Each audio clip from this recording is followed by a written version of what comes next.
Hi, this is Deb Watson, and this morning I'm going to be washing off some of my demos from the last class so I can reuse the paper. I typically do this about once a month. The paper I use is 140-pound Arches cold-pressed watercolor paper. Now, most people gasp, but do you know what happens when you put a painting under the faucet?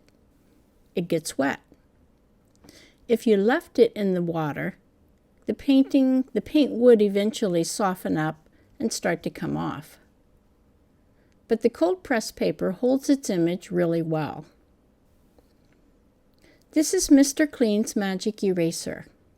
You can find this in most department stores and grocery stores in the cleaning aisle. I'm using the original variety, which is just white and has no scrubbing areas. Mr. Clean's Magic Eraser does not use chemicals or bleach, so it doesn't affect the quality of your paper. It's not going to lift off all the color, but it lifts off 90% of it and leaves a ghost image. If you're gentle when you wash off the paper will still be in fairly good shape. Many times when I was learning to paint, I would wash off the parts I didn't like, and I would have a ghost image so I wouldn't have to do my drawing again. Then I could have another go at the painting. Not all colors are going to lift as well as others.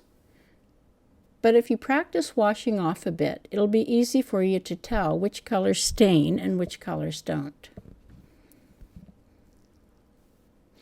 You might ask, what are the advantages to using washed off paper if it's going to have a ghost image?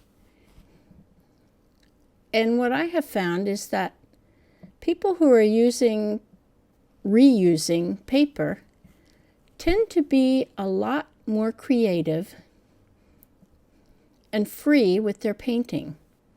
They don't worry about it quite as much. You may have to work a little bit to incorporate some of the colors in. Or it may do many things that you didn't plan on, but actually turn out quite nice. They also tend to use more paint, so they have a nice saturated image because they're thinking in the back of their mind they want to cover this up. Now the washed off paintings, even though they have the ghost image, they dry very light in value. So if you use good saturated colors, most of them are going to be covered up. And here's another one. This one's in golds, browns, and cobalt blue. So it's going to wash off fairly well. I wash off a lot of my demos and reuse them. I find it's economical and it encourages me to be free and creative. So maybe this will work for you. Happy painting!